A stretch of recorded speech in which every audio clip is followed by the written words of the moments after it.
নমস্কার বন্ধুরা, আমি সুস্মিতা রিক অ্যান্ড রিক্স মম ডেইলি লাইফস্টাইলের আরও একটি নতুন ভিডিওতে আপনাদের সকলকে অনেক অনেক স্বাগত জানাই। যে যেখান থেকে আমার আজকের ভিডিওটি দেখছেন, আশা করি সকলে খুব ভালো আছেন এবং সুস্থ আছেন, আর আমরাও খুব ভালো আছি। আজ বৃহস্পতিবার, আর বৃহস্পতিবার সকাল থেকে আজকে আমার ভিডিওটা স্টার্ট করছি। আই হোপ যে আজকের ভিডিওটা আপনাদের খুব ভালো লাগবে। ঘুম থেকে উঠি আগে ফ্রেশ হতে চলে এসেছি, ফ্রেশ হয়েছি, চুল বেঁধেছি, এমনকি ছেলেকে ব্রাশ দিয়েছি।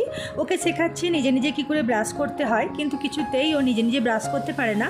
ব্রাশের মাজনটাই খেয়ে নেয়, ব্রাশ করার হয় না। ও একদম না ওপরের দাঁতগুলো মাজতে চায় না, জানি না কেন। যাই হোক, জোর জাবস্তি কিন্তু ওকে আমাকে দাঁত মাজাতে হয়। তো জোর জাবস্তি দাঁত মাজিয়ে এনে দেখুন ও কীরকম বদমাইশি করছে। দাঁত মাজা ওর হয়ে গেছে, ও কী করবে, ছাদে যে বৃষ্টি পড়ছে না, আজকে সকাল থেকে না প্রচণ্ড বৃষ্টি হচ্ছে আমাদের এখানে। তো বৃষ্টিতে কিন্তু ভিজবে আর নিজে জামা কাপড়গুলো ভেজাবে, সেই জন্যই কিন্তু ও ওপরে ওঠার চেষ্টা করছে।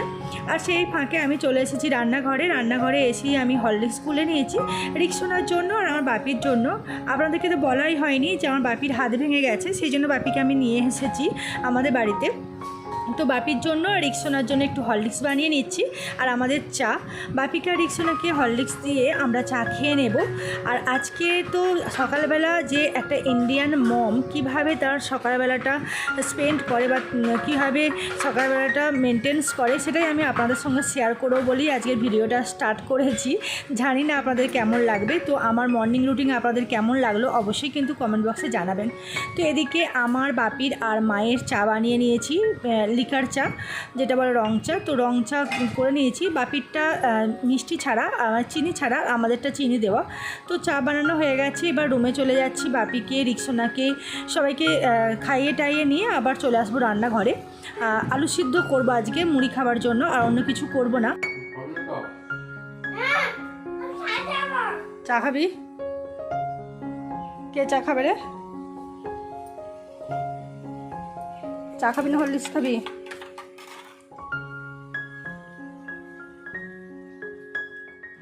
আজকে বৃষ্টির ওয়েদার ছিল বলে ঘুম থেকে উঠতেই কিন্তু আমার প্রচণ্ড লেট হয়ে গেছে। প্রায় 7:30 এরকম বাজে তখন ঘুম থেকে উঠেছি। ওর জন্য ভাবলাম যে আগে সবাইকে চা করে দিই আর প্রেশার কুকারে আলু সিদ্ধটা চাপিয়ে দিই। সেই ফাঁকে এসে কিন্তু আমি আমার রুমগুলো গুছিয়ে নিই, কারণ রুম না গুছানো থাকলে আমার তো আর ভালো লাগে না। তো যাই হোক, বৃষ্টি হচ্ছিলো রাতেই, কিন্তু আমি জানলা দরজা বন্ধ করেই ঘুমিয়েছিলাম কালকে রাত্রে। তো জানলা দরজাগুলো খুলে দিচ্ছি, নইলে কিন্তু বাইরের একটু ফ্রেশ হাওয়াটা ঘরের ভেতরে ঢুকলে না পজিটিভ এনার্জি আসে। সেই জন্য আমি জানলাটা খুলে দিলাম, আর এই ফাঁকে বিছানাটা গুছিয়ে নিচ্ছি। রিক্সোনা তো সকালবেলা খেলেছে, ওর যত খেলনাগুলো এনে বিছানাতেই তোলে, কেন জানি না। আর এই যে বিছানা গুছাচ্ছি না, এই বিছানা গুছানো বেশিক্ষণ মানে একদম থাকে না। ওই এসে তো একটু পরেই বিছানাটা আবার যাকে তাই করে দেবে। তো তবুও বাসি বিছানা ঝেড়ে ফেলতেই হবে। তো বাসি বিছানাটা আমি ঝেড়ে ফেলছি। এমনিতে বৃষ্টি হলে আমার খুব ভালো লাগে, কিন্তু ওই যে একটানা বৃষ্টি হলে আমার ভালো লাগে না। যে কোনো জিনিসই একটানা কিন্তু ভালো লাগে না। তো যাই হোক, বৃষ্টি হচ্ছে তো ওয়েদারটা মানে স্যাঁতস্যাঁতে পড়া, আর বিছানাটা একদম মানে সে স্যাঁতস্যাঁত করছে। যদিও বৃষ্টিতে ভেজেনি, তা সত্ত্বেও বিছানা যেন স্যাঁতস্যাঁত করছে। বাপির বাড়ি গিয়েছিলাম, বাপির তো হাতটা ভেঙে গিয়েছিল, সেই জন্য বাপির বাড়ি প্রায় 1 সপ্তাহ ছিলাম। তারপর কিন্তু বাপিকে নিয়ে আসা হয়েছে, বাপিকে নিয়ে এসেছি বাড়িতে আর কি। এইসব টুকটাক কাজকর্ম করতে করতে না আমার নিজের ঘরটাই গুছানো অনেক দিন হয়নি। আর বিশেষ করে পাখাটায় ভীষণ ঝুল পড়েছিল, ময়লা জমেছিল। তো ভাবলাম আজকে বৃহস্পতিবার, আজকে এই ঝুল ময়লা সমস্ত কিছু পরিষ্কার করে নিই, আর পাখাটাও পরিষ্কার করে নিলাম। আর বিছানা টিছানা যা ছিল, খাটের বটম, খাটের সাইডগুলো সমস্ত কিছু মুছে নিয়েছি। আর রুম যেন ক্লিন না থাকলে যেন মন মেজাজও ভালো থাকে না। তাই আজকে একটু সুযোগ পেয়েছি, আজ যেহেতু বৃহস্পতিবার নিরামিষ রান্নাবান্না আছে, সেজন্য ভাবলাম না এগুলো একটু গুছিয়ে নিই। আর এদিকে শোকেসটাও গুছিয়ে নিচ্ছি। শোকেসে এখানে তো রিক্সোনার যত খেলনা টেলনা এনে হাজির করেছিল সেই সমস্ত কিছু সরিয়ে রাখলাম। আর এদিকে শোকেসটাও মোছা হয়নি, শোকেসের আয়নাটাও ময়লা হয়েছিল, তো সেই সমস্ত কিছুই মুছে নিচ্ছি। এমনিতে আমি রেগুলার কিন্তু এগুলো মোছামুছি একটু একটু করে নিই, যাতে আমাকে ডিপ ক্লিন না করতে হয়। কিন্তু ওই যে বললাম, বাপি এসেছে, তারপর রিক্সোনা দুষ্টুমি করছে, সারাদিন এতটাই ব্যস্ত থাকি যে আমার প্রত্যেক দিন আর ঘর দুয়ারগুলো এত সুন্দর করে গুছানো টাইম হয়ে ওঠে না। সেজন্য একবারে আজকে প্রায় 15 দিন পর আমি ঘর দুয়ার ভালো করে গুছিয়ে নিচ্ছি। এমনিতে ঘর দুয়ার গুছানো বলতে বিছানা টিছানা গুছিয়ে নিয়ে ঝাড়টা দিয়ে মুছে নিয়ে চলে যেতাম। আজকে আবার ভাবলাম না, একটু রান্নাবান্নারও তেমন কিছু ঝামেলা নেই, তাই জন্য ভাবলাম যে না আজকে ঘরটা পুরো ডিপ ক্লিন করে নিই। তো যাই হোক মোছা টোছা করে নিয়েছি, মুছে খাটের তলাতেও অনেক নোংরা জমেছিল, কারণ রিক্সোনা তো প্রচুর বদমাইশি করছে এখন ইদানিং। খেলনাগুলোকে পুরো ভেঙে টেঙে না ছোটো ছোটো টুকরোগুলো খেলনার আর কি খাটের তলায় ঢোকাবে, খাটে রাখবে, এরকম করে। তো ওগুলো গুছিয়ে রাখতেই না আমার মানে দিন কাবার হয়ে যাচ্ছে আর কি, মানে দিন শেষ হয়ে যাচ্ছে। তো কী আর করার, সেগুলো সমস্ত কিছু ঝাঁটটাট দিয়ে নিচ্ছি। আর যেহেতু আজ বৃহস্পতিবার, আজকে তো মোছামুছি করতেই হবে ঝাঁটপাট দিয়ে, কারণ ঠাকুরের বার আজকে আমরা বৃহস্পতিবার লক্ষ্মী পুজো করি, আপনারা সবাই জানেন। তো বারান্দাগুলো এগুলো কিন্তু মা ঝাঁট দিয়ে বেরিয়ে গেছে, যদিও বা ঘর দুটো আমি ভালো করে যখন ঝাড়ছি এগুলোতে একটু নোংরা হচ্ছে পায়ে, সেজন্য আমি আরেকবার ঝাঁট দিয়ে নিচ্ছি আর মুছেও নেব। মা কিন্তু অনেক ভোরবেলা ওঠে, গোটা বাড়ি ঝাঁট দিয়ে মুছে, বৃহস্পতিবার যেহেতু পুজো টুজোও মায়ের করা হয়ে গেছে। আমি বললাম না আজকে আমার ঘুম থেকে উঠতে অনেকটা লেট হয়ে গেছে। মা যেহেতু অনেক ভোরবেলা ওঠেন, তাই মা কিন্তু দূরের বিছানায় দেখতেই পাচ্ছেন শুয়ে মোবাইলে সিরিয়াল দেখছে। আর এদিকে ঝাঁটটা দেওয়া হয়ে গেছে আর ঘর মোছাও আমার কমপ্লিট হয়ে গেছে, যেটা আপনাদের সঙ্গে শেয়ার করিনি। একদম চলে এসেছি রান্নাঘরে। আজকে একদমই অল্প কিছু রান্না করব, শুধু হচ্ছে কুমড়ো শাকের তরকারি আর ভাত। আর বাপি যেহেতু টক দই দিয়ে ভাত খেতে ভালোবাসে, বাপিকে টক দই দিয়ে দেবো, তাহলেই হয়ে যাবে। অল্প কিছু রান্না আর ভালো লাগছে না, কি করব। ডালটা করেও ভেবেছিলাম, দিয়ে ভাবলাম না টক দই যেহেতু করব তাহলে আর ডাল করার দরকার নেই। আর এদিকে ভাতটাও চাপিয়ে দিচ্ছি। আজকে কিন্তু অনেক বেলা হয়েছে, এখন প্রায় 11টার কাছাকাছি বেজে গেছে। আমার আজ রান্না করতেও মানে লেট হচ্ছে, এমন 11টার সময় কিন্তু আমার রান্না কমপ্লিট হয়ে যায়।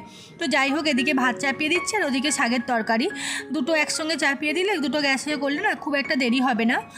আর এইদিকে শাকের তরকারির জন্য যে আনাজগুলো ছিল সেগুলো আমি ভালো করে কষিয়ে নিয়েছি লাল লাল করে। আর দিকে কুমড়ো শাকগুলো কেটে নিয়েছিলাম, তো ওই কুমড়ো শাকগুলো ভালো করে ধুয়ে এবার কড়াই দিয়ে দিচ্ছি। আমরা এইভাবেই করি, অনেকে কিন্তু সিদ্ধ করে রান্না করে, আমি সিদ্ধ করে করি না। আমি একদম তেলে ভালো করে কষিয়ে নিয়ে তারপর কিন্তু মশলা দিয়ে জল ঢালি, আমি এইভাবেই করি। আর এদিকে শাক আলু ভালো করে আমার ভাজা হয়ে গেছে, কষানো হয়ে গেছে। এবার শুধু আদা আর সর্ষে বাটা দিয়ে ভালো করে কষিয়ে নেব, আর সাথে একটু নুন হলুদ তো দিতেই হবে, সেগুলো তো দিয়ে ভালো করে কষিয়ে নেব।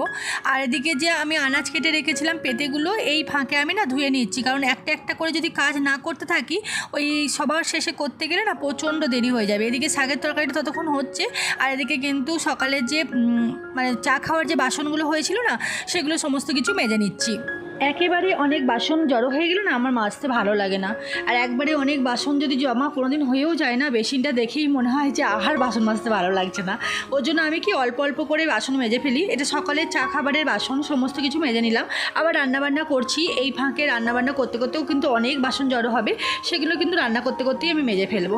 তো যাই হোক, আমার বাসন মাজা কমপ্লিট হয়ে গেছে, এগুলোকে ধুয়ে ভালো করে তুলে রাখি, কারণ এরপর তো আবার বাসন জমা হয় বেসিনে, সেই বাসনগুলো আবার বেসিনে জমা করবো, তারপর বাসন মাজবো।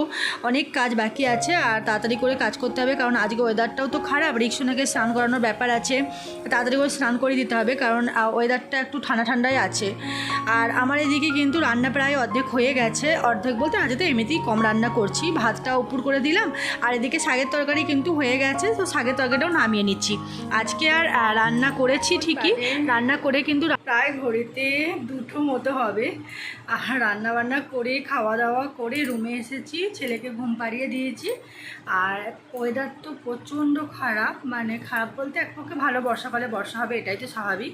তো প্রচণ্ড বৃষ্টি পড়ছে, কালকে বিকাল থেকে আমাদের এখানে আরম্ভ হয়েছে, কালকে বিকাল থেকে প্রচুর পরিমাণে বৃষ্টি হচ্ছে, আজকে সকালে প্রচুর হয়েছে, এখনও প্রচুর বৃষ্টি হচ্ছে।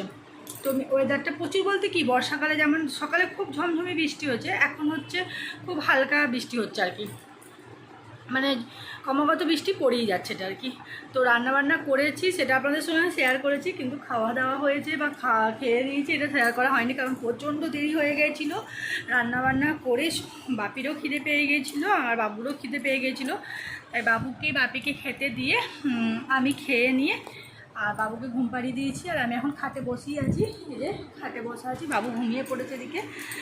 আর এখন জামা কাপড়গুলো কী করে শুকনো হবে সেটাই ভাবছি, কারণ বাবুকে তো কয়েকদিন আগে পর্যন্ত প্যাম্পাস পরিয়েছি, আর প্যাম্পাস তো কেনা হয়নি, কারণ বাবুকে আর প্যাম্পাস আমি পরে না, প্যাম্পাস পরলে একটু র্যাশ টাইপে বেরোচ্ছে, সেই জন্য প্যাম্পাস পরানো বন্ধ করে দিয়েছি।